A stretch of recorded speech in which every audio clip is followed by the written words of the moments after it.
Hola muchachos, ¿qué tal? Bienvenidos a este segundo video de nuestra unidad 2, titulado Control de calidad de materias primas.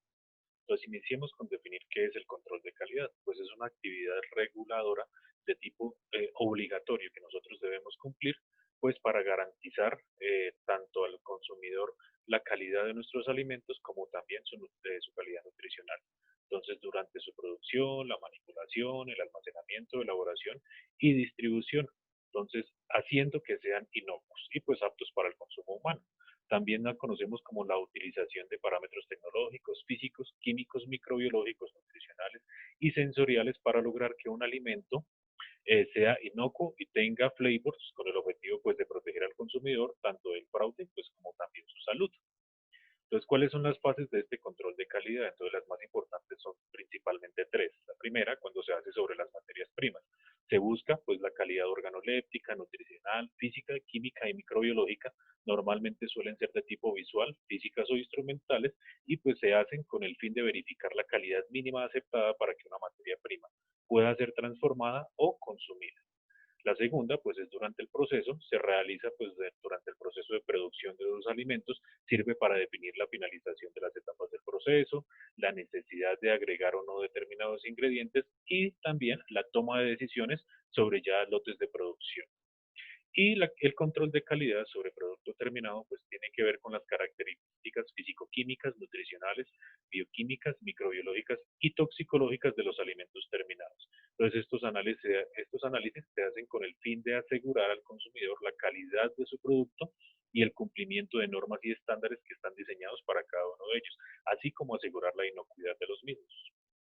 Entonces vamos a ver de acá en adelante, discernido por grupos, cuáles son las pruebas de plataforma de cada uno de los sectores. En el primer caso, pues vamos a ver la leche.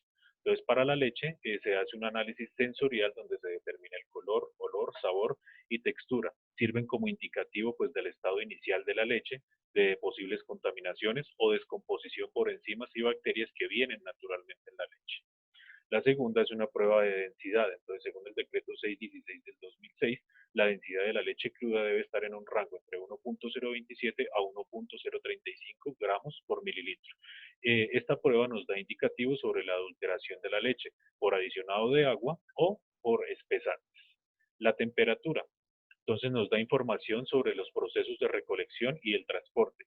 Se espera que los valores de la leche pues, sean inferiores a 25 grados centígrados para tratar de inhibir los procesos degradativos por las bacterias.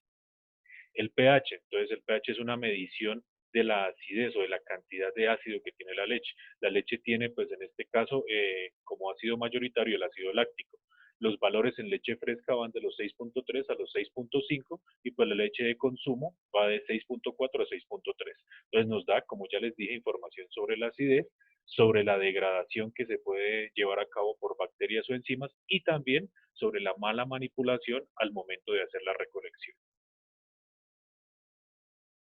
Entonces, la siguiente es la prueba de alcohol, que es un indicativo cualitativo para la acidez. Entonces, ¿cómo se realiza esta prueba? En la imagen podemos observar, nosotros tomamos una cantidad de leche con una cantidad igual de etanol, la agitamos y vemos si hay formación de coágulos, pues es positivo como leche ácida. ¿Listo? La otra es la prueba de ebullición, también nos indica la acidez de la leche. En este caso nosotros debemos calentar la leche y si vemos la formación de cuajada o coágulos, pues también es positivo para leche ácida. El contenido de grasa, pues es una prueba que nosotros realizamos, sobre todo con fines de poder estandarizar algunos procesos de transformación. El contenido de grasa normal en leche pues va de 3 a 6%.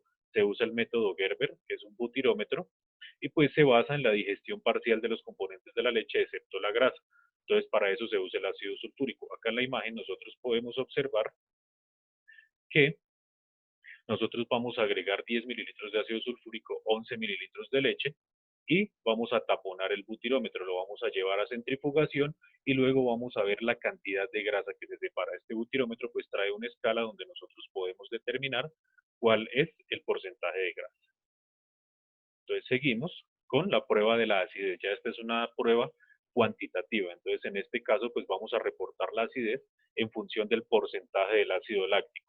Entonces, la fórmula que nosotros usamos es el volumen de la base de, o sea, en este caso, NaOH, la normalidad de la base, que normalmente es 0.1 normal, el miliequivalente del ácido láctico, que es 0.09, y el volumen del ácido. Entonces, se hace por una titulación, una prueba volumétrica. Nosotros vamos a agregar nuestra leche, normalmente 10 mililitros, agregamos unas 2 o 3 gotas de indicador, que es fenolftaleína, y titulamos con el NaOH. En el momento en el que se forme esta coloración, pues ahí es el punto final y nosotros vamos a medir el volumen.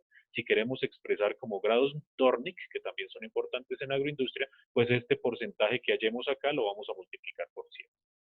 La siguiente prueba, pues, es la de espesantes. Me sirve para determinar sustancias adulterantes. Es una prueba cualitativa que me sirve para identificar si se le ha adicionado harinas, féculas o almidones. Y pues estos se usan para aumentar la densidad cuando nosotros hemos agregado agua. Entonces la prueba, nosotros vamos a tomar una cantidad de leche y unas gotas de Lugol, vamos a calentar un poco y vamos a ver si hay una coloración violeta o azul, es positivo para adicionado de harina. Entonces la prueba de la reductasa me sirve para ver la presencia de microorganismos y la calidad sanitaria. Entonces nosotros agregamos azul de metileno a la leche y la vamos a dejar durante un tiempo ahí para que se haga la reducción del azul de metileno, pues que va a ser hecha por parte de los microorganismos. Si la leche es de buena calidad, va a tardar más de 8 horas en cambiar el color, pasar de azul a transparente. Si es regular, va de 6 a 8 horas, si es aceptable de 2 a 6, y es mala si es menor a las 2 horas. La prueba de los conservantes pues se usa principalmente para ver la presencia de formol. Entonces se usa un método en el cual nosotros mezclamos cloruro férrico, ácido sulfúrico y agua destilada. Si nosotros vemos una coloración amarilla como la de la imagen acá, pues es positivo para la adición de formol a la leche. La prueba de los neutralizantes, entonces se usan carbonatos y bicarbonatos para regular la acidez, sobre todo en estas leches que han tenido largos procesos de transporte, que no se ha cumplido con la cadena de frío. Entonces se agregan 10 mililitros de leche, 1 o 2 de alizarina, y si hay coloraciones como naranjas o rosáceas, pues es positivo para la presencia de carbonatos y bicarbonatos. Y la prueba de los antibióticos, pues es una prueba que nos da información acerca de si la leche trae antibióticos betalactámicos o tetraciclinas, que en este caso, pues la convertirían en una leche no apta para el consumo humano. Normalmente se usan unas tiras comerciales que nosotros las impregnamos con la leche y si hay un cambio de coloración, pues va a ser positivo para los antibióticos. Ahora vamos a ver el control de calidad en la carne. Entonces, para la carne, la primera prueba que nosotros hacemos, pues es el color. Entonces, es un indicativo de la posible degradación proteica o la presencia de microorganismos. Entonces, el color normal de la carne es este rojo vivo que encontramos acá. A medida que se va yendo hacia colores cafés o incluso verdáceos, pues significa que la carne está ya en un estado de putrefacción. El sabor y olor, entonces nosotros vamos a macerar y vamos a tomar el olor y el sabor. Entonces, si hay cambios dentro del olor o sobre todo en el sabor, pues vamos a ver que es un indicativo de la descomposición. El pH, entonces el pH debe estar en un valor de 6.1 a 6.2, el pH normal de la carne. Cuando encontramos un pH de 6.5, pues se exige que nosotros la consumamos lo más rápido posible, y si es un pH ya superior a 7, pues indica que hay procesos de putrefacción en la carne. Entonces, pues lógicamente para hacer esta medición vamos a usar un pH. La capacidad de retención de agua, pues es una prueba que me indica, como dice su nombre, la capacidad que tiene la carne de retener el agua libre. Está directamente relacionada con la jugosidad y la textura, y se hace una prueba por peso. Entonces acá en la imagen observamos que se toma un pedacito de carne, se coloca dentro de un papel de filtro y se le va a hacer presión y vamos a observar qué tan grande es la mancha de agua que va a haber en el papel. A medida que sea más grande significa que la carne pues tiene menor capacidad de retención de agua. La siguiente pues es la prueba de desangramiento. Para esto se usa el método Roder. Acá lo que se quiere ver es la efectividad con la cual se hizo el desangrado de la carne. Entonces, en el método, pues lo que hacemos es mezclar una cantidad del reactivo de Roder y vamos a ver si la solución se pone azul, pues significa que el desangrado fue bueno. Si es verde claro, que fue aceptable. Si es verde oscuro, que fue mediocre. Si se convierte en una verde castaño, significa que el desangramiento de la carne fue muy malo. La prueba del azul de metileno pues también nos sirve para ver los microorganismos y nos da un indicativo de la calidad en la conservación.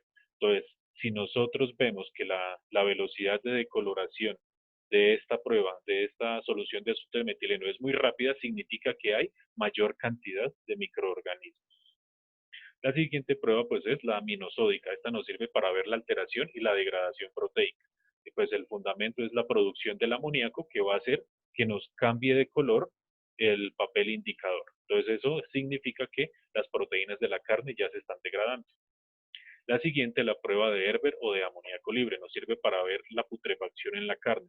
Entonces se realiza mezclando ácido clorhídrico, alcohol y éter, y el desprendimiento de humos blancos es indicativo de que hay amoníaco libre, o sea que la carne ya está en estados de putrefacción y no es apta para consumo. El siguiente grupo, pues frutas, verduras y las hortalizas.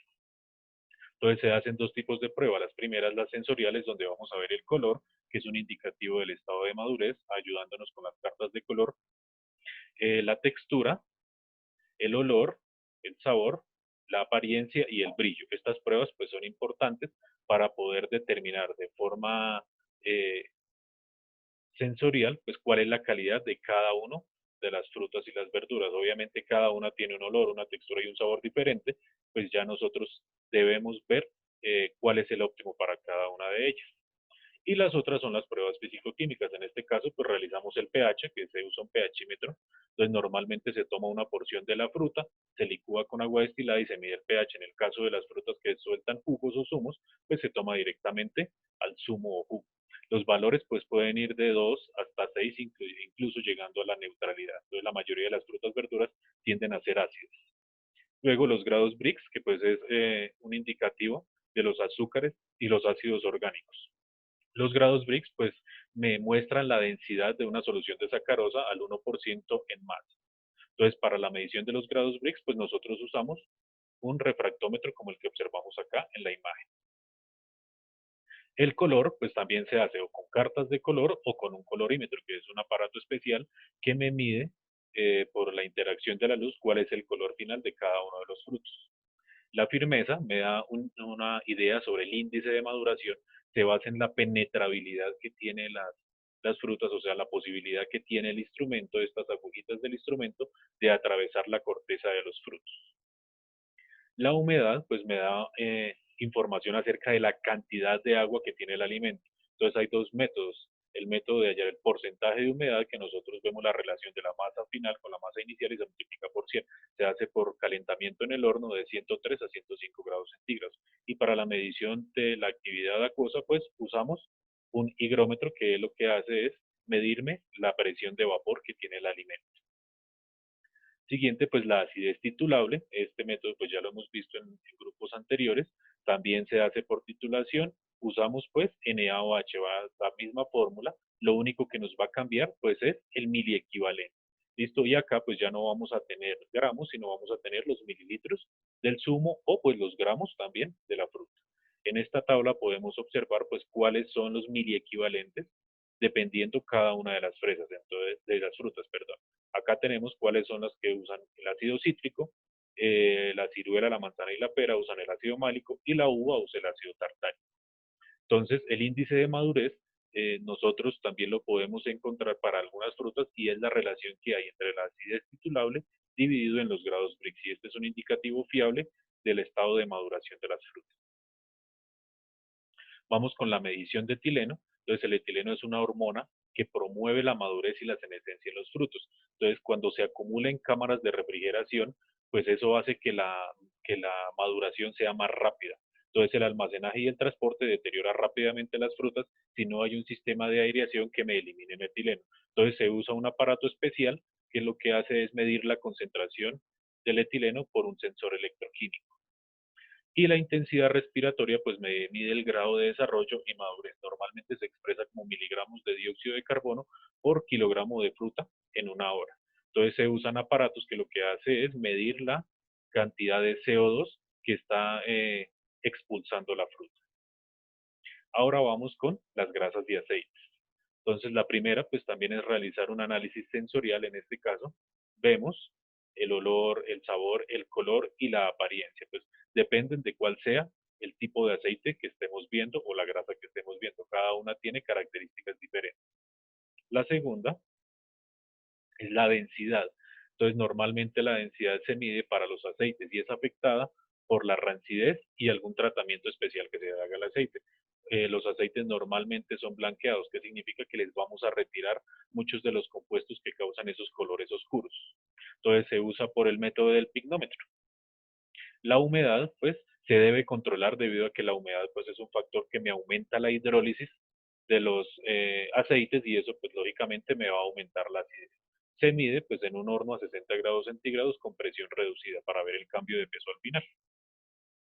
El punto de fusión, pues, normalmente se hace para las grasas y, pues, es el punto en el cual la grasa sólida pasa a líquida. Se puede hacer con un tubo Thiel para determinar el intervalo de cambio de temperatura o, pues, hay un aparato especial para medir ya.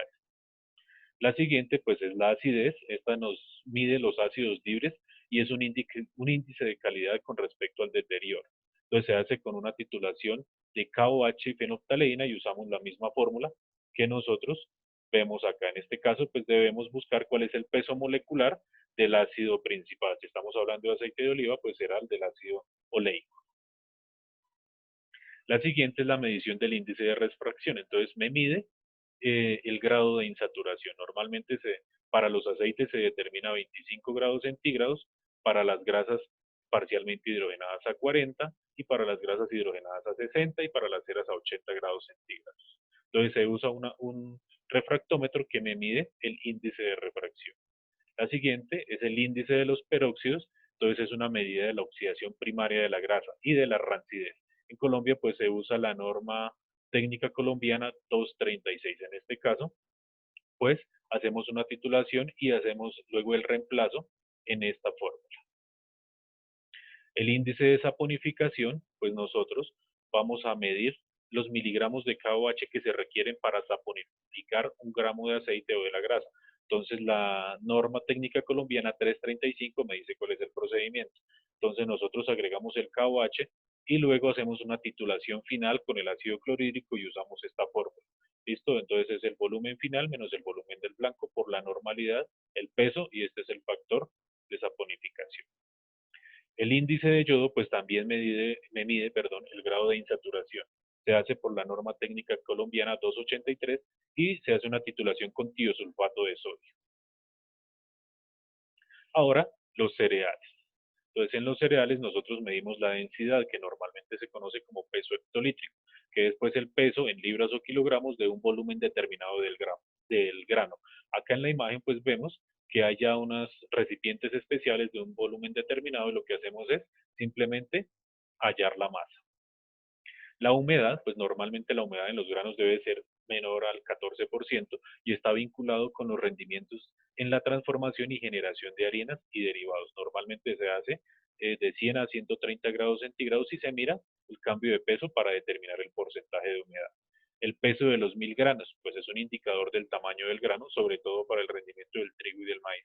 Se cuentan los 1000 granos y pues se hace el peso. La dureza del grano pues es importante para determinar la facilidad de la molienda y es un indicativo de la cantidad general del grano. Para esto pues se usan aparatos, molinos que tienen sensores para poder determinar la dureza del grano. La presencia de material extraño, pues se busca encontrar material que no haga parte del producto, como semillas de otros granos, piedras, heces de rata, material vegetativo y contaminantes metales o vítreos. Y vamos con el control de calidad de las harinas. Entonces, en este caso, a las harinas se les verifica el color, está relacionado con la calidad de los productos terminados, o sea, los cereales molidos, la eficiencia del proceso, el grado de refinación o de extracción y también es un control de calidad importante para las harinas blanqueadas. Entonces, ya existen aparatos que me miden el color o incluso algunas cartas de color para algunos determinados tipos de harinas. También se mira la humedad debido a que las harinas pues son sensibles al ataque de hongos y mohos y es un indicativo para el almacenamiento. Pues acá también se usa el método gravimétrico por calentamiento en un horno. Las cenizas, pues es el indicativo de la materia orgánica inorgánica, que constituye los alimentos. Se hace por calcinación a una temperatura de 550 grados centígrados. El extracto etéreo me da idea de la cantidad de grasas y aceites que pueden tener las harinas. Pues las harinas más blancas contienen la menor proporción. Se usa el método Soplet, que utiliza éter de petróleo para hacer la extracción de la grasa a partir de la harina. La proteína, pues, me da información del contenido nutricional, sobre todo de nitrógeno, y se realiza por el método Kendall. La fibra, pues, es la suma de la lignina y los polisacáridos diferentes al almidón. Normalmente se conoce como fibra dietética, la lignina, y los polisacáridos que son resistentes a la hidrólisis. La fibra se hace usando la norma técnica colombiana 668. Y la medición del gluten, pues normalmente se usan pruebas de sedimentación para comparar la cantidad y la concentración del gluten. También existe el método de centrifugación. Esta prueba se hace debido a que en la actualidad pues hay algunos productos que se comercializan como cero gluten, entonces hay que ver la cantidad que nosotros debemos retirar. Entonces, acá en esta imagen les muestro los dos documentos de apoyo que han sido enviados a ustedes. La idea es que por favor revisemos para poder profundizar la información que vimos en este video. ¿Listo? Muchas gracias.